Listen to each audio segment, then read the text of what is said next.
ನಮಸ್ಕಾರ ವೀಕ್ಷಕರೇ, welcome to ನಮಸ್ತೆ ಇಂಡಿಯಾ ಕುಕಿಂಗ್ ಚಾನಲ್. ಇವತ್ತು ನಮ್ಮ ಚಾನಲ್ನಲ್ಲಿ ರಸಂ ಪೌಡರ್ ಮತ್ತು ಅದನ್ನು ಉಪಯೋಗಿಸಿ ರಸಂ ಮಾಡೋದು ಹೇಗೆ ಅನ್ನೋದನ್ನು ನೋಡೋಣ. ಒಂದು ಪಾನ್ ಅಥವಾ ಕಡಾಯಿನಲ್ಲಿ 50 ಗ್ರಾಮ್ ಅಷ್ಟು ಕಾಳು ಮೆಣಸನ್ನು ಹಾಕ್ತಾ ಇದ್ದೀನಿ. ಇದರ ಬಣ್ಣ ಮತ್ತು ವಾಸನೆ ಬದಲಾಗೋವರೆಗೂ ಸ್ವಲ್ಪ ಹುರ್ಕೊಬೇಕು. ಅಂದರೆ ಒಂದು 2 ರಿಂದ 3 ನಿಮಿಷದವರೆಗೂ ಹುರಿದ್ರೆ ಸಾಕು. ಕಾಳು ಮೆಣಸನ್ನ ಚೆನ್ನಾಗಿ ಹುರಿದಾಗಿದೆ. ಇದನ್ನು ಒಂದು ತಟ್ಟೆಗೆ ಬದಲಾಯಿಸ್ಕೊಳ್ತಾ ಇದ್ದೀನಿ. ಇದೇ ಪಾನ್ನಲ್ಲಿ 50 ಗ್ರಾಮ್ ಜೀರಿಗೆಯನ್ನು ಹಾಕ್ತಾ ಇದ್ದೀನಿ. ಕಾಳು ಮೆಣಸು ಮತ್ತು ಜೀರಿಗೆಯನ್ನು ಒಂದೇ ಅಳತೆಗೆ ತಗೊಂಡಿದ್ದೀನಿ. ಸ್ಟವ್ ಅನ್ನ ಮೀಡಿಯಂ ಫ್ಲೇಮ್ನಲ್ಲೇ ಇಟ್ಟು ಜೀರಿಗೆಯನ್ನು ಹುರ್ಕೊಬೇಕು. ಜೀರಿಗೆಯ ಬಣ್ಣ ಕಂದು ಬಣ್ಣ ಬರೋವರೆಗೂ ಹುರ್ಕೊಬೇಕು. ಇವಾಗ ಆಗಿದೆ. ಇದನ್ನು ಸಹ ತಟ್ಟೆಗೆ ಬದಲಾಯಿಸ್ಕೊಳ್ತಾ ಇದ್ದೀನಿ. 1 ಟೇಬಲ್ ಸ್ಪೂನ್ ಅಂದರೆ 15 ಗ್ರಾಮ್ ಅಷ್ಟು ಉದ್ದಿನ ಬೇಳೆ ಅಥವಾ ಉದ್ದಿನ ಕಾಳನ್ನು ಹಾಕೊಳ್ತಾ ಇದ್ದೀನಿ. ಇದನ್ನ ಲೈಟ್ ಕಂದು ಬಣ್ಣ ಬರೋವರೆಗೂ ಹುರ್ಕೊಬೇಕು. ಇವಾಗ ಆಗಿದೆ. ಇದನ್ನ ತಟ್ಟೆಗೆ ಬದಲಾಯಿಸ್ಕೊಳ್ತಾ ಇದ್ದೀನಿ. 1 ಟೇಬಲ್ ಸ್ಪೂನ್ ಕಡಲೆ ಬೇಳೆಯನ್ನು ಹಾಕಿ ಇದನ್ನು ಸಹ ಹುರ್ಕೊಳ್ತಾ ಇದ್ದೀನಿ.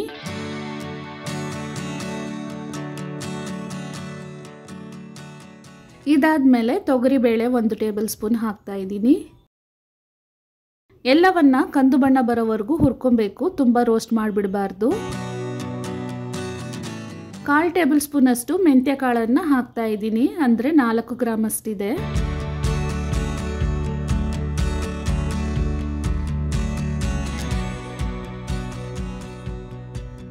ಇದಾದ್ಮೇಲೆ 1/2 ಟೇಬಲ್ ಸ್ಪೂನ್ ಅಷ್ಟು ಅಕ್ಕಿಯನ್ನು ಹಾಕ್ತಾ ಇದ್ದೀನಿ. ನಾನು ಎಲ್ಲ ವಸ್ತುಗಳನ್ನು ಒಟ್ಟಿಗೆ ಹಾಕಿ ಹುರ್ಕೊಳ್ತಾ ಇಲ್ಲ, ಯಾಕಂದ್ರೆ ಸಣ್ಣದಾಗಿರುವ ವಸ್ತುಗಳು ಬೇಗನೆ ಸೀದೋಗ್ಬಿಡತ್ತೆ. ಆದ್ರಿಂದ ಸಪ್ರೇಟ್ ಆಗಿ ಹುರ್ಕೊಳ್ತಾ ಇದ್ದೀನಿ. ಇವಾಗ 10 ನಂಬರ್ ಅಷ್ಟು ಗುಂಟೂರು ಒಣಮೆಣಸಿನಕಾಯನ್ನು ಹಾಕ್ತಾ ಇದ್ದೀನಿ. ಇದರ ಬಣ್ಣ ಬದಲಾಗೋವರೆಗೂ ಹುರ್ಕೊಬೇಕು. 4 ಕಡ್ಡಿಯಷ್ಟು ಕರಿಬೇವಿನ ಸೊಪ್ಪನ್ನು ಹಾಕ್ತಾ ಇದ್ದೀನಿ. ಇದರಲ್ಲಿರುವ ನೀರಿನಂಶ ಪೂರ್ತಿ ಡ್ರೈ ಆಗೋವರೆಗೂ ಹುರ್ಕೊಬೇಕು. ಇವಾಗ ಸ್ಟವ್ ಅನ್ನ ಆಫ್ ಮಾಡಿಬಿಡಬೇಕು. 1/4 ಟೇಬಲ್ ಸ್ಪೂನ್ಗಿಂತ ಕಡಿಮೆ ಇಂಗನ್ನು ತಗೊಂಡಿದ್ದೀನಿ, ಅಂದರೆ 6 ಗ್ರಾಮ್ ಅಷ್ಟು. ಇದನ್ನ ಪ್ಯಾನ್ ನಲ್ಲಿ ಹಾಕಿ 10 ಸೆಕೆಂಡ್ ವರೆಗೂ ಆ ಬಿಸಿನಲ್ಲೇ ಹುರಿದ್ರೆ ಸಾಕು. ಇವಾಗ ಹುರಿದಿರುವ ಎಲ್ಲ ವಸ್ತುಗಳನ್ನು ಪೂರ್ತಿಯಾಗಿ ತಣ್ಣಗೆ ಮಾಡ್ಕೊಬೇಕು. ತಣ್ಣಗಾದ್ಮೇಲೆ ಒಂದು ಮಿಕ್ಸಿ ಜಾರ್ನಲ್ಲಿ ಹಾಕಿ ನುಣ್ಣಗೆ ಇದನ್ನ ಪುಡಿ ಮಾಡ್ಕೊಬೇಕು. ಪುಡಿ ಮಾಡಿರೋದನ್ನ ಇವಾಗ ಜರಡಿ ಮಾಡ್ಕೊಳ್ತಾ ಇದ್ದೀನಿ.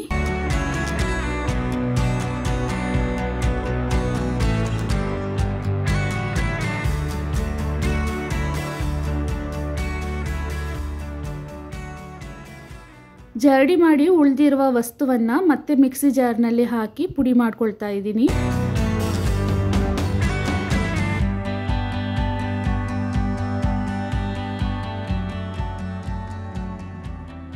ಎರಡನೇ ಬಾರಿ ಜರಡಿ ಮಾಡಿ ಸ್ವಲ್ಪನೇ ಉಳಿದಿದೆ. ಇದನ್ನ ಮತ್ತೆ ಮಿಕ್ಸಿ ಜಾರಿಗೆ ಹಾಕೋಕ್ಕಾಗೋದಿಲ್ಲ.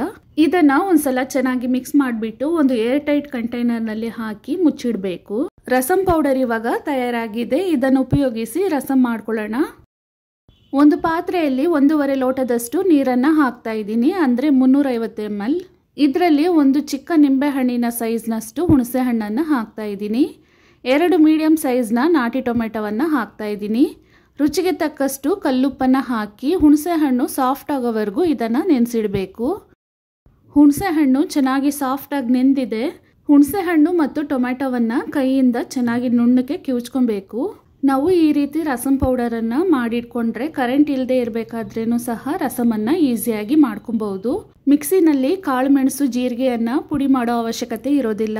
ಬೆಳ್ಳುಳ್ಳಿಯನ್ನು ಮಾತ್ರ ಜಜ್ಕೊಂಡ್ರೆ ಸಾಕು.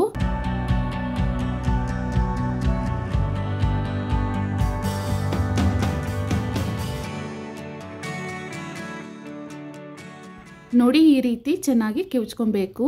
ಒಗ್ಗರಣೆಗೆ 2 ಕಡ್ಡಿ ಕರಿಬೇವಿನ ಸೊಪ್ಪು, ಸ್ವಲ್ಪ ಕೊತ್ತಂಬರಿ ಸೊಪ್ಪು, 2 ಒಣಮೆಣಸಿನಕಾಯಿ, 8 ಎಸಳು ಬೆಳ್ಳುಳ್ಳಿಯನ್ನ ಜಜ್ಜಿಟ್ಕೊಂಡಿದ್ದೀನಿ.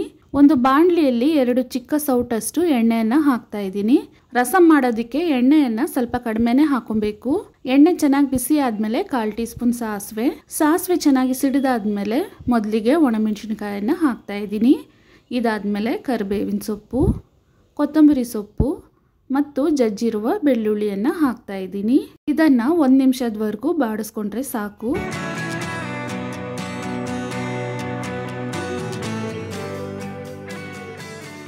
ಕಿವುಚಿರುವ ಹುಣಸೆ ಹಣ್ಣು ಮತ್ತು ಟೊಮೆಟೊವಿನ ನೀರನ್ನ ಹಾಕ್ತಾ ಇದ್ದೀನಿ. ತಳಭಾಗದಲ್ಲಿ ಸ್ವಲ್ಪ ನೀರನ್ನ ಹಾಗೇನೆ ಉಳಿಸ್ಕೊಬೇಕು. ಹುಣಸೆ ಹಣ್ಣಿನಲ್ಲಿ ಮಣ್ಣೇನಾದ್ರೂ ಇದ್ರೆ ಹಾಗೇನೆ ಉಳ್ಕೊಳ್ಳುತ್ತೆ. ಫ್ಲೇವರ್ಗೆ ತಕ್ಕಂಗೆ ರಸಂ ಪುಡಿಯನ್ನ ಹಾಕೊಬೇಕು. ನಾವು ಫ್ರೆಶ್ ಆಗಿ ಮಾಡಿದಾಗ ಸ್ವಲ್ಪ ಫ್ಲೇವರ್ ಸ್ಟ್ರಾಂಗ್ ಆಗೇ ಇರುತ್ತೆ, ನೋಡಿ ಹಾಕೊಬೇಕು. ಇದಕ್ಕೆ ನಾನು 1 ಸ್ಪೂನ್ ಅಷ್ಟು ರಸಂ ಪುಡಿಯನ್ನ ಹಾಕಿದ್ದೀನಿ. ಇವಾಗ ಇದರಲ್ಲಿ ಉಪ್ಪು ಮತ್ತು ಹುಳಿ ಅಂಶವನ್ನ ನೋಡಿ ನೀರನ್ನ ಸೇರಿಸ್ಕೊಬೇಕು. ಯಾವಾಗಲೂ ಸ್ವಲ್ಪ ಉಪ್ಪನ್ನ ಕಡಿಮೆನೆ ಹಾಕಿರಬೇಕು. ರಸಂನಲ್ಲಿ ಉಪ್ಪು ಕಡಿಮೆ ಆಗಿದ್ರೆ ಹಾಕೊಬಹುದು. ಉಪ್ಪು ಜಾಸ್ತಿ ಆಗಿದ್ದು ನೀರನ್ನ ಸೇರಿಸ್ಬಿಟ್ರೆ ಹುಳಿ ಅಂಶ ಕಡಿಮೆ ಆಗ್ಬಿಡತ್ತೆ. ಇವಾಗ ನೋಡಿ ರಸಂ ಕುದಿಯಕ್ಕೆ ಸ್ಟಾರ್ಟ್ ಆಗ್ತಿದೆ. ಸೈಡಲ್ಲೆಲ್ಲ ನೊರೆ ಥರ ಇದ್ದು ಮಧ್ಯದಲ್ಲಿ ಕುದಿಯಕ್ಕೆ ಸ್ಟಾರ್ಟ್ ಆಗ್ತಾ ಇದೆ. ಈ ಟೈಮ್ನಲ್ಲಿ ಸ್ಟವ್ ಅನ್ನ ಆಫ್ ಮಾಡಿಬಿಡ್ಬೇಕು. ರಸಮನ್ನ ಒಂದು ಪಾತ್ರೆಯಲ್ಲಿ ಹಾಕ್ತಾ ಇದ್ದೀನಿ. ಇದೇ ಕಡಾಯಿನಲ್ಲಿ ಸ್ವಲ್ಪ ನೀರನ್ನು ಹಾಕಿ ಕಡಾಯಿಯನ್ನು ಜಾಲಿಸಿ ಆ ನೀರನ್ನು ಸಹ ರಸಂನಲ್ಲೇ ಹಾಕಬೇಕು. ನೀರನ್ನು ಹಾಕಿದ ತಕ್ಷಣ ಒಂದು ತಟ್ಟೆಯನ್ನು ಹಾಕಿ ಮುಚ್ಚಿಡಬೇಕು. ತುಂಬಾನೇ ರುಚಿಯಾದ ಮತ್ತು ಆರೋಗ್ಯಕರವಾದ ರಸಂ ಇವಾಗ ತಯಾರಾಗಿದೆ. ವೀಕ್ಷಕರೇ, ಈ ವಿಡಿಯೋ ನಿಮಗೆ ಇಷ್ಟ ಆಗಿದ್ದರೆ ನಮ್ಮ ಚಾನಲ್ ಅನ್ನು ಲೈಕ್ ಮಾಡಿ, ಸಬ್ಸ್ಕ್ರೈಬ್ ಮಾಡೋದನ್ನ ಮರೆಯಬೇಡಿ. ಧನ್ಯವಾದಗಳು.